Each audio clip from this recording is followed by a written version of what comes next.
안녕하세요. 이나도 장입니다. 오늘부터 부동산학개론의 약 80%를 차지하고 중요한 합격의 관건이 되는 부동산 강론을 학습을 하겠습니다. 오늘부터 다음 시간까지는 그 강론 중에 부동산 경제를 같이 학습을 할 건데요. 여기에서 공부하는 방법은 항상 그래프를 상정을 하고 문제를 푼다는 겁니다. 그래서 시험을 봤을 때 여기에 관련된 문제가 나오면 그래프를 항상 수요 공급 곡선의 그래프를 그리고 그에 따라서 그 그래프를 보면서 문제를 풀면 훨씬 용이하다는 점을 강조를 하겠습니다. 그래서 저도 여러분들과 학습할 때 그래프를 자세히 설명을 드리고 또 관련된 문제를 하나하나 풀어볼 수 있게끔 그런 기회를 갖겠습니다.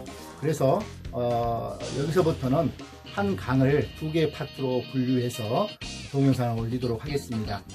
그리고 여기는 부동산 경제는 경제 원론이나 더 나아가서 미시, 거시 경제 이론 관련된 내용들이 좀 나오는데 그것까지 깊이 다루지는 않고 여러분들이 합격하는 데 필요한 범위 내에서만 경제 이론을 도입을 하고 학습을 하도록 하겠습니다. 그러면 바로 3강 시작하겠습니다. 네, 오늘 3강을 시작을 하겠습니다. 3강의 주요 학습 내용은 부동산 수요와 공급 균형에 대해서 오늘 학습을 할 겁니다. 먼저 부동산 그러면 수요가 뭐냐? 수요는 일정한 기간 동안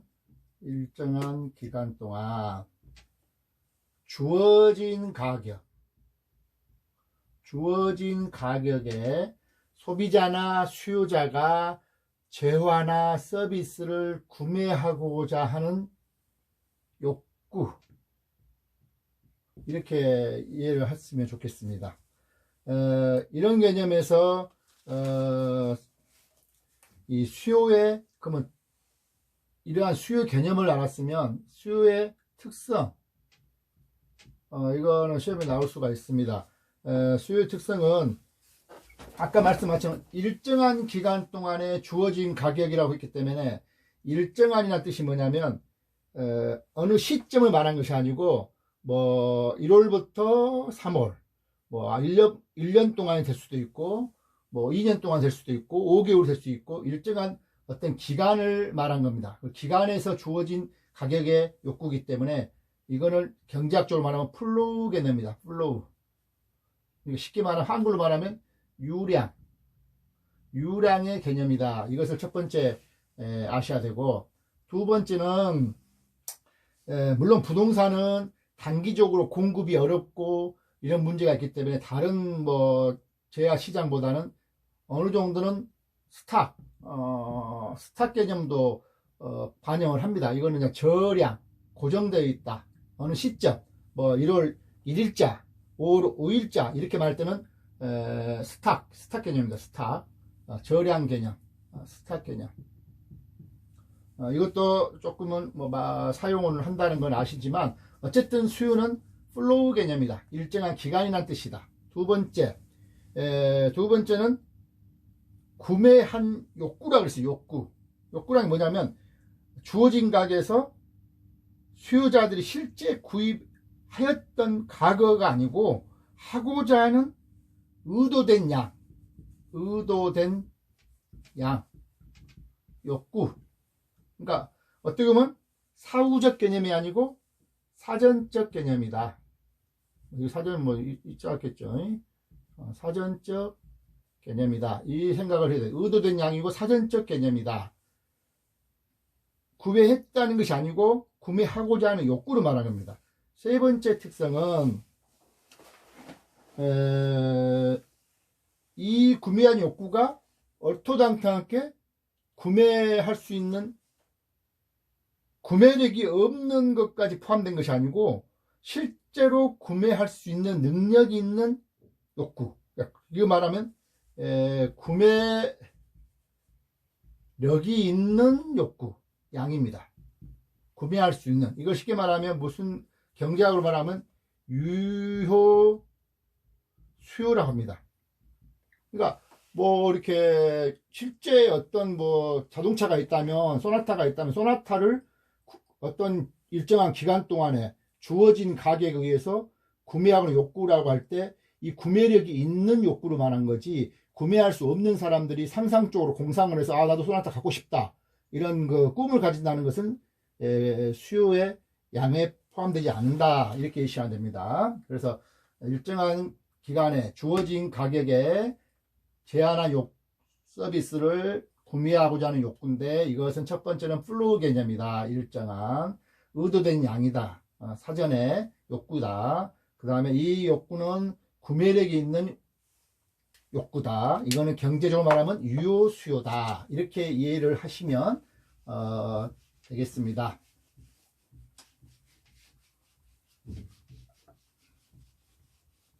두 번째는 그러면 이런 그 수요가 어떠한 곡선을 경제적으로 갖고 있는가, 여기서부터 이제 중요합니다. 그래프가 나오기 시작합니다.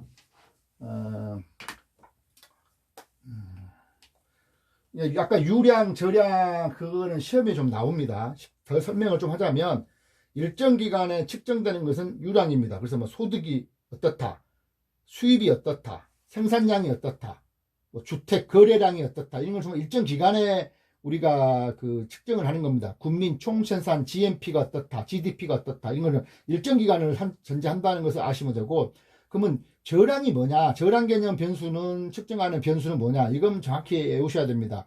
이게 시험에 가끔 나와요. 그래서 저량은 인구, 우리나라 인구는 일정 기간에 말하고, 인구 조사를 할 때 어느 시점을 하잖아요. 자산, 너의 자산이 얼마냐, 현재를 말한 거잖아요. 자산이 얼마냐, 그리고 가격이 지금 현재 어떻게 되지? 지금 시점을 물어보는 거예요. 그다음 재고량이 어떠지? 너의 어떤 상품의 재고량은 어떠지? 주택 재고는 어떻지? 이런 것은 저량 개념이다, 이겁니다. 뭐 신규 분양한다는 거는 저량 개념이 아니에요. 분양은 어느 일정 기간 동안에 신규 분양량이 얼마나 된가 이렇게 측정을 하기 때문에 그거는 유량, 플로우 개념이고, 스톡 개념은 기존 주택의 재고량, 이런 것은 스톡 개념이다. 이것을 충분히 아셔야 됩니다. 그래서 저량 개념 다시 한번 시험에 나왔던 거를 말씀드리면, 주택 재고, 가계의 자산, 도시 인구 규모, 이런 것은 저량이다. 시험에 나왔던 겁니다. 그럼 수요 곡선은 뭐냐?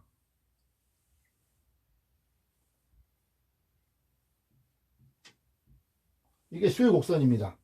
쉽게 말하면 일정 기간의 어떤 그 단위당 가격, 이 단위당, 이거는 프라이스라고, 가격을 P라고 세로축이하고, 가로축은 아마도 이게 뭐 Q라고 양을 말하는데, 퀀터티 영어 약자 겁니다. 프라이스, 퀀터티, 그다음에 0, 0. 여기서부터 양이 늘어난 거고 가격이 올라가는 겁니다. 그래서 이 단위당 가격에 비례해서 주어진 단위당 가격의 수요량, 양이 정해지잖아요. 수요량. 여기가 뭐 P1이라고 하죠. Q1이라고 하죠. 그러면 단위당 P1 가격에 대응하는 수요량을 표시하는 이 점들을 다 이렇게 연결하는 선이다. 이게 이제 수요 곡선입니다. 수요 곡선은 보통 수요는 영어로 이제 D로 표시해요. D. 아마도 영어로 이제 뭐 디맨드 약자 거예요. D로 표시한다는 걸 아셔야 됩니다. 그래서 이 수요량은, 여기 Q1은 이 가격에서 소비자가 어떻다? 지불의사가 있는 이 수요량의 최고 가격입니다. 이 정도 물건이면 내가 이 정도 사겠다. 더 이상 주진 않죠. 올라가 버리니까. 그래서 이 곡선은, 이 지점은 주어진 양의 소비자가 최고로 지불하고자 하는 가격 개념입니다. 그렇잖아요. 이거는 경제는 가끔 상식적으로 생각할 필요도 있어요.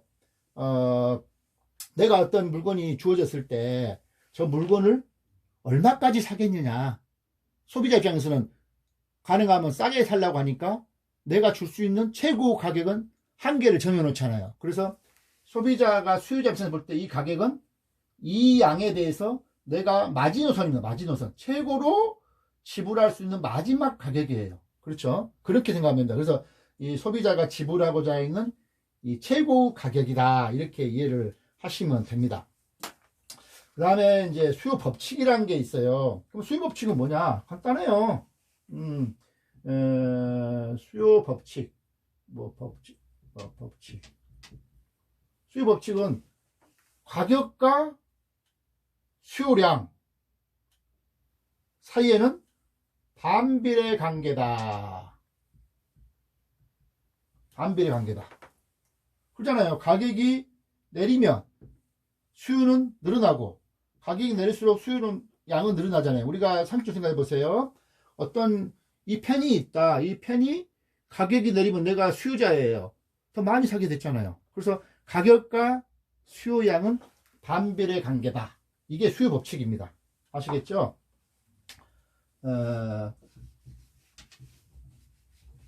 여기까지는 쉬워요.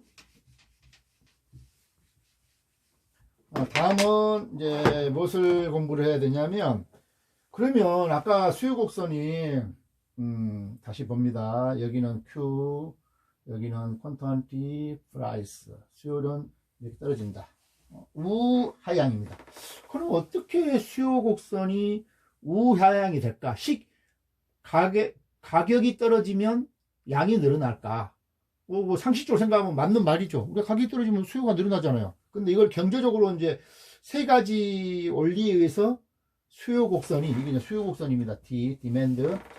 수요 곡선이 우하향이냐, 이것은 경제적으로 이제 우리가 알아야 돼요. 첫 번째는 한계 효용의 법칙. 한계 효용 법칙이 뭐냐면, 인간이 뭔가를 소비할 때 편익 효용을 받잖아요. 효용이 이제 영어로 말하면 뭐 유로 표시도 유로. 유틸리티. 이걸 말할 겁니다. 한계 효용이 내가 어떤, 보세요. 이게 펜을 이제 그냥 예를 들게요. 이 펜을 하나 샀어요. 내가 수요자로서. 하나 살 때 엄청나게 기쁘더라고, 저도. 2개 살 때는 조금 나의 유틸리티, 효용이 떨어져요. 2개니까. 3개고, 4개고, 5개고. 그럼 한계 효용은 어떻게 했어요? 한계 효용이라는 것은 이 물건을 하나 살 때마다 느끼는 효용. 하나를 살 때마다 느끼는 효용. 이게 한계 효용입니다. 이걸 다 합치면 총 효용이라 하고, 한계 효용은 쉽게 말하면 이제, 경제에서 말할 때는 MU라고 해요. 이거 이제 뭐 한계라는 뜻은 마지널 유틸리티라고 MU라고 하는데, 총 효용은 아마 토탈 유틸리티 이렇게 나와서 TU라고 표시하는데, 한계 효용은 하나하나 살 때마다 내가 효용이 올라갑니까? 떨어집니까? 떨어지잖아요. 그래서 한계 효용이 떨어지기 때문에 하나하나 물건이 올라갈 때마다 이것도 하나의 효용 곡선이라고 할 수 있어요. 효용 곡선. 이 수요 곡선을. 그래서 인간이 물건이 늘어날 때마다 효용이 떨어진다. 떨어진다. 이게 P를 이제 뭐 효용으로 표현할 수도 있기 때문에. 그래서 이 수요 곡선은 한계 효용 곡선하고 이런 같다라는 말도 합니다. 그래서 첫 번째는 한계 효용 곡선, 한계 효용 체감의 법칙이 적용되기 때문에 수요 곡선이 우하향이 된다. 이렇게 표시를, 논리를 성립을 합니다. 그래서 수요 곡선이 우하향인 것은 한계 효용의 법칙이 적용되기 때문에 하다. 두 번째, 가격 효과가 있습니다. 가격 이펙트. 잘못했네. 이펙트. 이 가격 효과는 쉽게 말하면 내가 가격이 떨어지면 어떤 변화가 있어서 이 수요 곡선이 하향을 할까. 그래서 여기는 가격 효과는 두 가지로 나눠집니다. 대체 효과, 그 다음에 소득 효과. 이 두 가지가 포함해서 플러스가 돼서 가격 효과로 말합니다. 그럼 대체 효과는 뭐냐? 여기 상식적으로 생각을 해야 됩니다. 어떤 A라는 제약 가격이 떨어졌어요. 그리고 다른 가격 B, C, D, E 등이 있다 합시다. 이 가격은 일정해요. 일정. 아주 변화가 없어요. 그럼 이 가격이 떨어지면 이 가격이 상대적으로 더 높게 되기 때문에 이 상대적 높은 거에 대해서는 가격을 높기 때문에 수요가 어떻게 되겠어요? 더 많이 안 하겠죠. 그래서 대체적으로 이 가격을 더 많이 수요를 하게 된다. 즉 말하면 A 가격이 떨어지고 일정 다른 가격이 일정 불변할 경우에는 상대적으로 가격이 더 저렴하게 느껴지고 이것들은 상대적으로 가격이 더 높게 인식이 되기 때문에 A라는 상품에 대체적으로 대체해서 더 많이 사게 된다. 이게 대체 효과예요. 대체 효과. 그러면 두 번째는 소득 효과입니다. 가격이 떨어지면 왜 소득 효과가 생길까? 생각해 보세요. 가격이 떨어지면 여기 소득은 실질 소득은 실질. 내가 이 지시봉을 샀는데 10,000원에 샀다. 예를 들면. 근데 이 가격이 떨어져요. 5,000원으로. 그러면 내가 10,000원이 있다가 5,000원에 살 수 있기 때문에 5,000원 남기잖아요. 이 가격이 떨어지면 내 실제적으로 실질 소득, 명목 소득은 10,000원밖에 없는데 실질적으로 5,000원이 더 생기는 효과가 생긴 거예요. 그래서 소득이 많으니까 이거 5,000원이면 내가 하나 더 사야겠다. 그래서 실질 소득이 가격이 떨어지면 늘어나는 효과이기 때문에 수요도 늘어난다는 거예요. 그러니까 다시 정리하자면 이 가격이 떨어졌습니다. 이 지시봉이 10,000원에서 5,000원으로. 그러면 다른 거에 비해서 가격이 상대적으로 저렴하기 때문에 대체 효과가 생겨서 더 사게 되는 효과, 대체 효과. 그리고 이게 더 싸졌기 때문에 실질적으로 내 소득이 늘어난 효과이기 때문에 그 소득이 늘어나는 것에 의해서 내가 물건을 더 사게 된다 이거예요. 그게 소득 효과예요. 그래서 대체 효과와 소득 효과가 합해져서 가격 효과라는 것을 이해를 하셔야 됩니다. 가격 효과다. 그렇죠? 그래서 이 가격 효과 영향 때문에 가격이 떨어지면 대체 소득 이펙트 때문에 수요량이 늘어나잖아요. 가격이 떨어졌다, 물량이 늘어났다. 그래서 이게 이렇게 된다 이 뜻이에요. 그래서 그게 두 번째 이유입니다. 가격 효과가.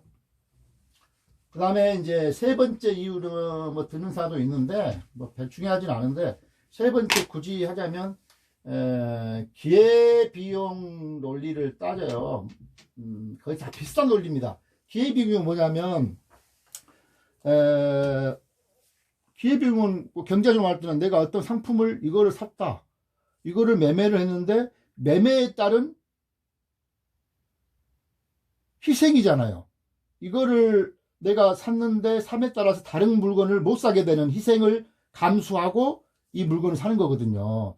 10,000원 주고. 그래서 기회비용은 그런 의미이기 때문에 이걸 사면서 내가 다른 상품을 살 수 없는 기회를 놓친다 뜻으로 기회비용을 쓰는 거예요. 10,000원이. 그러면 이 기회비용이 크면 클수록, 희생이 크면 클수록 이거를 구매하는 양은 클까요, 작을까요? 작을 거잖아요.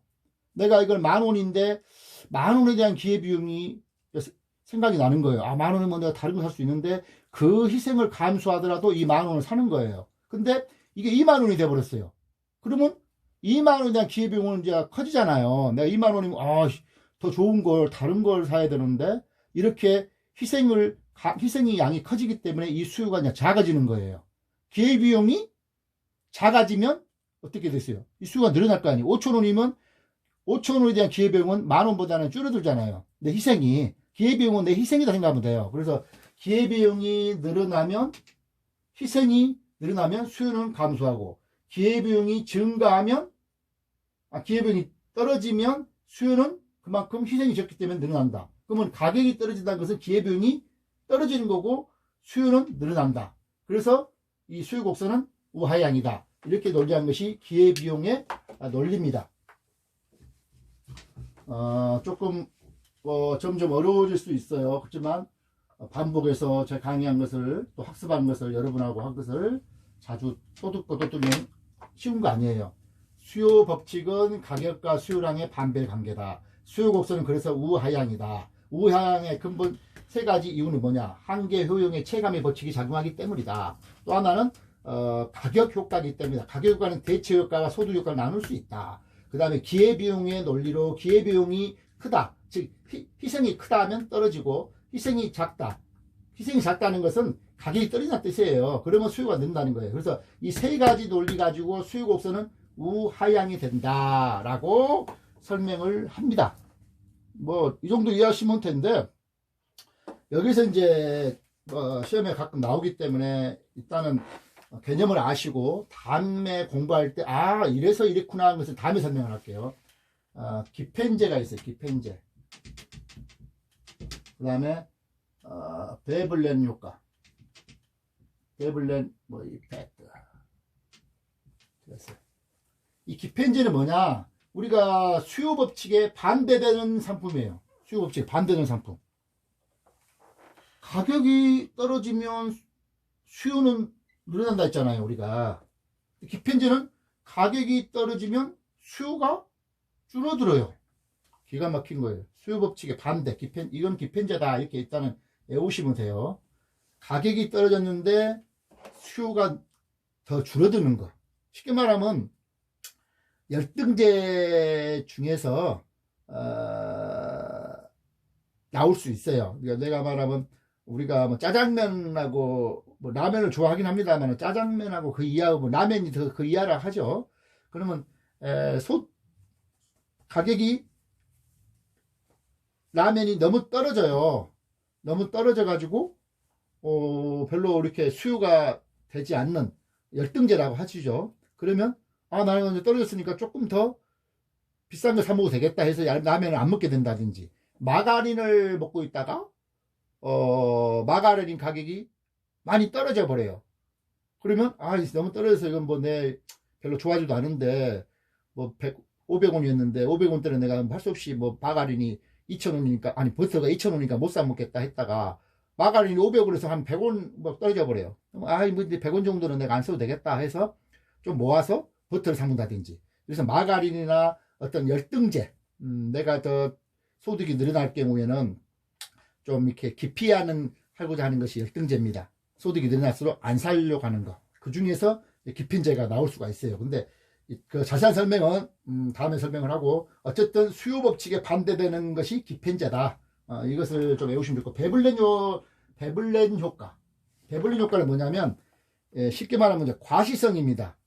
내가 돈이 많아도 되지만 뭐 어느 정도 돈이 있든 없든 간에 가격이 높아할 때 오히려 구매가, 이건 반대예요. 이것도 가격이 높은데 수요가 떨어져야 되잖아요. 근데 가격이 높아질수록 수요가 늘어나는 거 있어요. 그거는 뭐냐면 전시 과시 효과입니다. 밍크 코트를 사입은다든지 외제 수경차 사입는다든지. 그래서 나는 당신들하고 나는 다른 사람이야.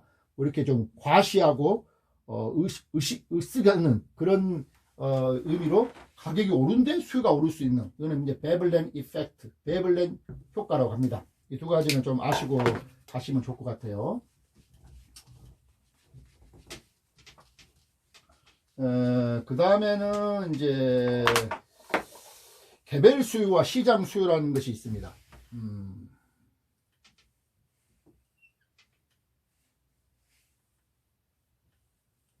뭐 A라는 사람, B라는 사람, 여기는 이제 시장 개념이에요. 시장 수요, 개별 수요가 있는데, 시장 수요는 개별 수요의 합이다. 이렇게 생각하면 됩니다. 쉽게 말하면 시장 수요는 개별 수요 곡선의 수평적 합이다. 그럼 A가 수요가 이 가격일 때, 전부 다 이 가격이라고 동시에 봅시다. 이 가격, 뭐 P1 하죠. 이 가격일 때 수요가 50이었다. 여기는 수요가 뭐 80이었다. 그러면 이 수요 곡선은 이렇게 지나간다 봐야 되겠죠? 이렇게 완만히. 이게 좀 더 완만하고 더 직선이고. 그럼 이걸 합힌 거예요. 50 더하기 80은 130이죠. 이 정도 간다고 하죠. 130. 여기서 이렇게 되는 거죠. 그래서 이렇게 됩니다. 그래서 시장 수요는 개별 수요자들의 수평적 합으로 나타나는 건데 뭐 어려운 건 아니에요. 그렇게 했는데 여기서 이제 하나 우리가 아셔야 할 것은 특징을 알아야 돼요. 특징. 개별 수요자들의 수요 곡선은 가능하면 이렇게 직선인데 시장 수요는 형태가 수평적 합이다 보니까 더 완만하다. 경사도가 이게 일반적으로 더 완만하게 나타난다는 특징이 있습니다. 시장 수요는. 이거는 뭐 이 정도만 이해하시고, 이게 이제 탄력성 공부할 때 나오는데 이게 더 완만한 것은 탄력성이 더 크다 이런 뜻인데, 그거는 다음에 탄력성 공부할 때 말씀을 하고, 시장 수요는 개별 수요의 수평적 합으로 나타나는 것인데 일반적으로 보다 수요 곡선이 기울기가 완만하다. 이 정도 아시면 될 것 같아요. 그 다음에 이제 필요한 것이 수요량 변화와 수요 변화. 이것도 비교해서 알아야 돼요.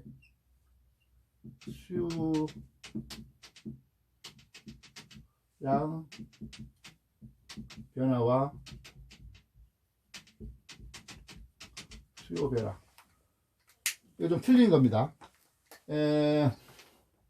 간단히 말하면 수요량 변화는 이게 이제 수요 곡선이 이렇게 있잖아요. 이건 와야 그냥 이제 잘 그릴 줄 알아야 돼요. 수요 곡선이 있다. 이게 이제 x제에 대한 수요라고 하시죠. 그럼 이거는 뭐 dx로 표시할 수 있어요. x제.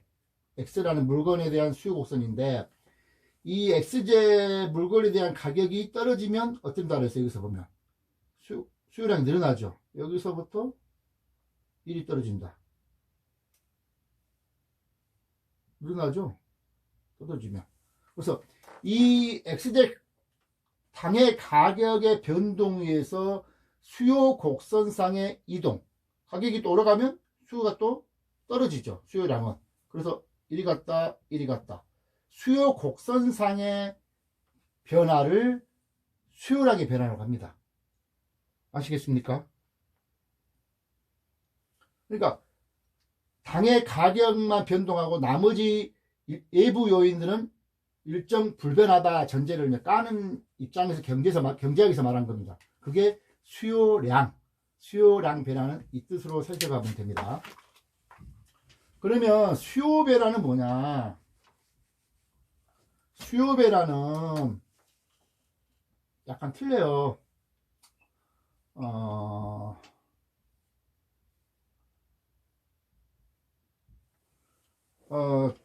D에서 D1으로 변화하는 거, 아니면 D1에서 D로 변하는 거. 그러니까 수요 곡선 자체가 변화하게 되는 겁니다. 이럴 때 어떻게 하냐? 이 D는 DX잖아요. DX. X제 가격에 대한 가격의 변화에서는 이 수요 곡선상의 변화인데, 외부 요인, 뭐 소득이 내가 변화했다. 소득이 많으면 더 많이 사잖아요. 그럼 수요 곡선은 우 상향으로 올라갑니다. 더 많이 늘어나기 때문에. 같은 가격에서 내가 가격이 변화가 안 돼도 소득이 많아졌기 때문에 수요가 늘어나는 거예요. 그래서 이 수요 곡선이 이쪽으로 올라간다고 봐야 돼요. 소득이 떨어지면 내가 그만큼 가격은 변화가 없어도 살 구매력이 떨어지기 때문에, 수요가 떨어지기 때문에 이 가격의 변화 관계없이 수요 곡선은 좌측으로 이동하는 거예요. 그래서 외부 요인에 의해서 이 수요 곡선 자체가 이로 우상향을 하든지 좌하향을 하든지 수요 곡선의 변화는 수요 변화라고 하는 겁니다. 아시겠죠? 그러면 이 수요 변화에 이제 그럼 요인이 있어요. 요인 한 뭐 많아요. 근데 이제 쉽게 말하면 몇 가지만 들면, 아까 금방 제가 설명하듯이 첫 번째 수요 변화를 시킬 수 있는 거. 수요량 변화는 당연히 그 제화의 가격밖에 없어요. 수요 변화는 그 제화의 가격은 일정 불변이다 하고 외부 요인인 겁니다. 외부 요인 중에 처음에는 소득의 변화. 그렇잖아요. 소득이 늘어나면 내가 물건을 더 살 수 있는 구매력이 높아지니까 수요 곡선이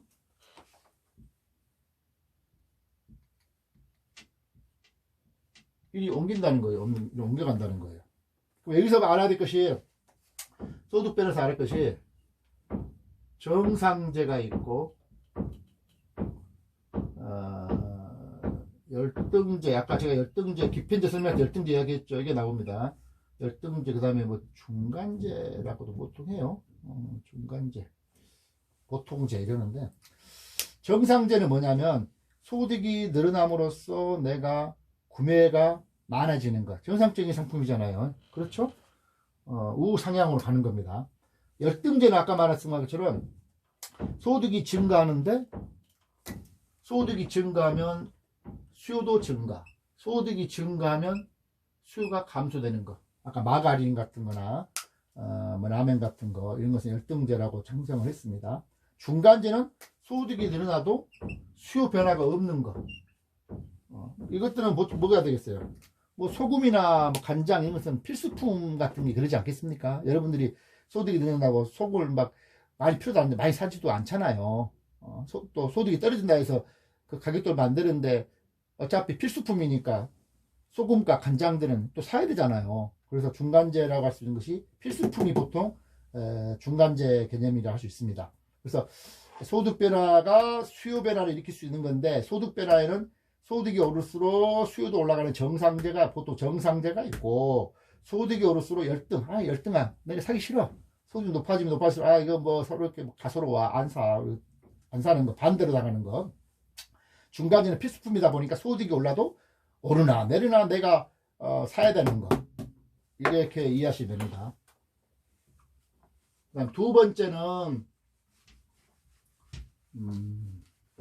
소득의 변화도 예부 요인이 하나인데, 또 하나는 내가 다른 재화의 가격도 영향을 미칩니다. 다른 재화, 두 번째, 다른 재화 가격. 왜냐하면 내가 일정한 소득에서 어떤 A, B, C, D가 있을 때 A하고 B가 있다 하죠. 근데 B가 A와 B를 다 사야 되는데 하나의 가격이 확 떨어졌어요. 그러면 B로도 쏠리는 경향이 있을 거 아닙니까? 그래서 서로 간에 영향을 미칠 수 있다. 내가 사고자 하는 가격 X보다는 Y하고 비교했을 때, 그럴 때 어떤 게 생기냐. 여기도 이제 좀 재밌어요. 이거 좀 알아야 돼요. 대체제, 그 다음에 보완제, 독립제, 이렇게 되어 있습니다. 대체제는 뭐냐? 내가 X, Y 상품을 구매를 하는데 X를 사가지고 소비했을 때 편익이나 이거 아니고 이거 좀 너무 비싸지만 Y로 돌아가서 Y를 소비해도 크게 내 편익과 효용에는 차이가 없는 재화를 대체할 수 있다 이거예요. 내가 이거는 뭐 이제 여러분들이 커피와 뭐 정확하진 않은데, 예를 들어서 커피와 홍차가 있어요. 커피 가격이 확 올랐어요. 커피 대신에 내가 그러면 홍차나 녹차나 티를 먹겠다, 아니면 우유를 더 먹겠다. 그래도 내가 뭐 효용에는 크게 차이 없다. 이렇게 때는 커피와 홍차, 뭐 커피와 우유, 뭐 콜라와 사이다, 이런 거는 서로 대체할 수 있다 이거예요. 대체. 그러면 대체제는 그런 의미인데 어떤 효과가 있냐? 커피 가격이, 얘가 커피를 하죠. 대체 가격이고, 홍차, 와인은. 예를 들어서 커피가 가격이 올라요. 그럼 어떻게 됐어요? 커피 수요는 떨어지죠. 그리고 홍차는, 대체제 홍차는 수요가 올라요. 쉽게 말하면 상식적으로 생각하면서 어려워할 필요가 없어요. 대체제인 관계 XY가 있다. 예를 들어 문제가 나온다. X제 가격이 올랐을 경우에 Y제는 어떻게 됐습니까? 올랐으면 커피는 떨어진다. 그 대신 대체는 대체할 수 있기 때문에 대신 이쪽을 더 많이 사게 된다. 그래서 대체 가격인 X 가격이 오르면 Y의 수요는 오른다. 이 대체 관계의 원리예요. 충분히 이해를 하셔야 됩니다. 지금 이해해도 다음에 이해할 수 없으니까 학습을 또 반복을 하다 보면 금방 쉽게 이해가 될 겁니다. 보완제는 뭐냐? 이 보완제도 X, Y가 있다 하죠. 뭐 X 한 재화를 소비하는 것보다는 두 재화를 함께 소비할 때 효용이 더 크는 것. 또 둘이 사용을 해야 된다는 거예요. 둘이 보완관계, 대체하는 것이 아니고. 그럼 쉽게 말하면 뭐가 있어요? 뭐 커피와, 요새는 이제 블랙커피 많이 드신다면, 옛날에 우리 다방커피 유행할 때 커피와 설탕이나 뭐 크림 있어야 되잖아요. 커피 먹을 때 이거 두 개 보완제, 보완, 대체가 안 되고. 그 다음에 자동차를 타는데 연료, 뭐 가솔린이든 디젤이든 가스든 간에 연료가 있잖아. 자동차 타는데 자동차에 연료를 넣어야 타잖아요. 이거 보완제다, 보완제. 이 두 개를 같이 써야 효용이 크다는 거예요. 이 보완제. 보완제의 경제적 효과는 뭐냐? 대체제하고 틀려요. 같이 움직여, 보완이니까. 그럴 거 아니야. XY가 보완제다. X 가격이 올라요. 커피 값이. 그럼 설탕도 오를 수밖에 없고, 여기는 수요가 떨어지면 설탕도 수요가 떨어질 수밖에 없어요. 같이 움직이는 보완 가격. 대체제는 반대로 움직이는 거고. 자동차 가격이 오르면 자동차를 안 사요. 가솔린도 안 사게 되면 가솔린도 떨어지고, 가솔린은 같이 수요도 떨어지죠. 그렇죠? 그게 같이 움직인다, 보완제니까. 독립제는 뭐냐?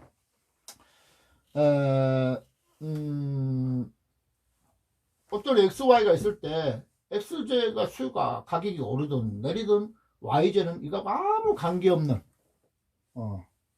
no relation, no relate 한 것이 독립제다. 니하고 나하고는 별개다. 이럴 때 독립제. 이거를 다른 제약 가격에서는 대체제, 보완제, 독립제라는 것이 있다. 이것을 이해를 하시면 좋겠습니다. 수요 변화의 세 번째는 뭐냐?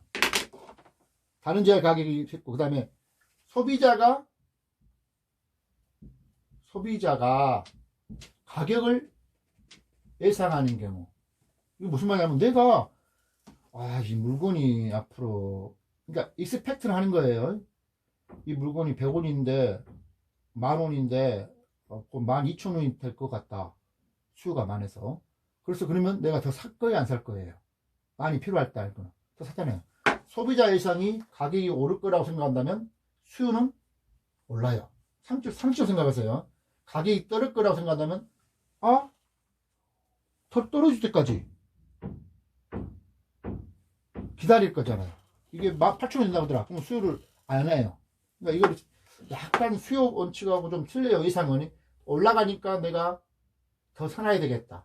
내려가니까 기다렸다가 덜 사야 되겠다. 수요 원칙하고 약간 틀린데 수요 변화를 할 수 있는 거예요. 예상이 가격이 오를 거라 생각한다면 수요가 늘어난다. 수요 법칙하고 헷갈리면 안 됩니다. 그 다음에 네 번째는 이제 뭐 여러 가지가 있는데, 뭐 소비자의 뭐 기호, 선호도, 선호의 변화. 내가 이거를 좋아했어요. 뭐 근데 뭐 별로 이제는 싫어졌어. 내가 유튜브도 안 하고 싶고 해봤자 뭐 이거 뭐 하더라도 뭐 별로 안 써지더라. 그러면 내가 이제 안 사게 되잖아요. 어떤 물건에 대해서는 소비자가 기호나 선호도가 변화했을 때, 선호도가 많아지면 많이 사고, 선호가 떨어지면 적게 수요하고, 그 뜻입니다. 이걸 아주 쉽죠? 그 밖에 이제 뭐 소비자 수요자가 뭐 넘버로 보통 표시하는데, N으로 표시하는데, 수가 많아지면 그만큼 수요가 더 많아질 수 있다. 그래서 수요를 또 이렇게 우상향으로 변할 수 있다. 등등 여러 가지가 있습니다. 뭐 조세 정책이나 뭐 국가 보조금 정책 뭐 이런 등등을 해서 수요도 변할 수 있는 거고, 여러 가지 수요가 있습니다. 그 정도로 이해를 하시면 되고, 하나 예를 헷갈릴 수 있는 문제가 하나 있는데, 한 18인가 시점에 나왔던 건데, 아파트 매매 시장에서 수요 변화를 가져오는 요인으로 틀린 것은 수요 변화입니다. 이거 함정이 있습니다. 수요량 변화가 아니고 수요 변화입니다. 수요 변화는 이 아파트 가격의 변화와 관계없는 거예요. 외부 변화, 소득, 아까 말했죠? 인구, 그 다음에 뭐 여러 가지 다른 가격의 변화, 선호도, 기호도 변화, 이런 것들이 수요를 변화할 수 있는 것이고, 여기 함정이 이거예요. 아파트 매매 시장에서 수요 변화를 가져오는 요인을 틀린 것은, 첫 번째, 인구의 변화 맞죠? 소득 변화 맞죠? 아파트에 대한 선호도 변화 맞죠? 아파트 가격에 대한 기대의 변화 예상이죠 예상. 마지막 하나 뭐냐면 아파트 가격 변화. 아파트 가격은 그 제야의 가격 변화는 수요랑 수요곡선상의 움직임이 때문에 수요랑 변화다. 그래서 4번 아파트 가격 변화. 이거 자칫하면 틀릴 수 있어요. 수요 변화를 물어봤기 때문에. 그래서 아파트 가격 변화가 수요 변화는 아니다. 수요량 변화다. 여러분들은 공부를 했으니까 구별할 줄 알아야 됩니다. 수요량 변화와 수요 변화.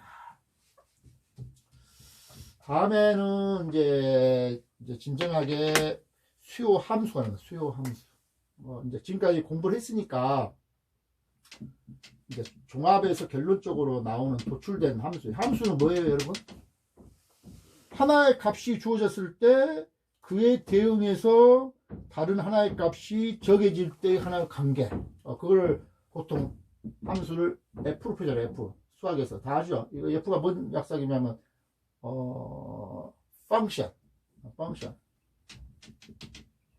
펑션이 됩니다. 펑션.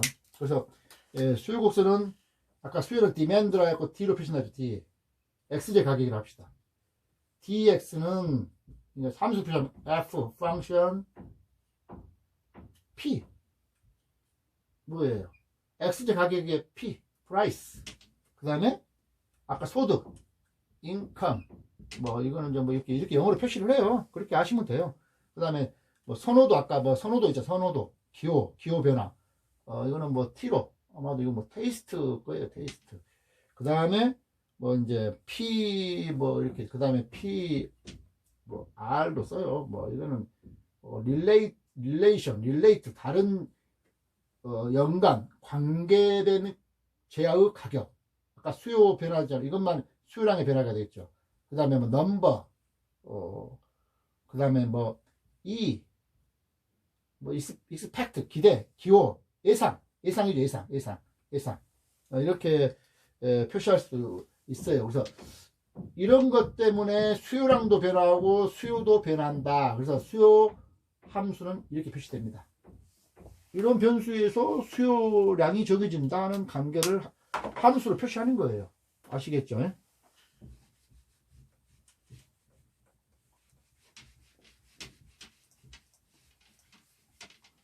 그 다음에 이제 여러분들이 아셔야 할 것은 부동산의 이제 이 수요인데 부동산은 이제 보면 토지나 건축물 등등의 수요라 볼 수 있는데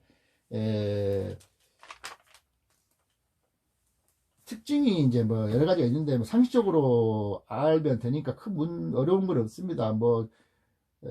전문적이고 복잡하다, 특수한 방법이 활용을 해야 한다, 수요하려면 구매 자금을 축적하는데 오랜 시간이 요구된다. 그리고 수요 발생 요인은 예를 들면 아까 말씀드린 인구 증가, 우리가 수요 증가 요인은 아까 그 수요 이론을 생각하시면 돼요. 대체 투자 대상이 불경기가 됐다, 소득 수준이 향상이 됐다, 그럼 수요가 발생하죠. 부동산 수요가. 여기서 좀 하나 유념할 것이 금리 인하가 됐어도 수요가 발생을 할까요, 안 할까요? 발생하죠. 내가 돈을 빌릴 수 있는 것이 대체 이자가 작아지기 때문에 자금 융통해서 부동산 수요를 증가할 수 있는 요인이 됩니다. 금리 인상은 반대로 봐야 됩니다. 그리고 공사법상의 거래가 규제가 된다든지 부동산 공급이 많아진다든지 대체 투자 대상이 호경기, 증권, 채권 등이 이렇게 경기가 좋아진다든지 하면 부동산 수요를 감소할 수 있다. 이 정도 상식적으로 이것은 이제 생각하시면 될 것 같습니다. 이상으로 부동산 수요에 대해서 이론을 마치겠습니다. 1강에 다시 그 하반 강의는 조금 이따 다시 올리겠습니다. 수고했습니다.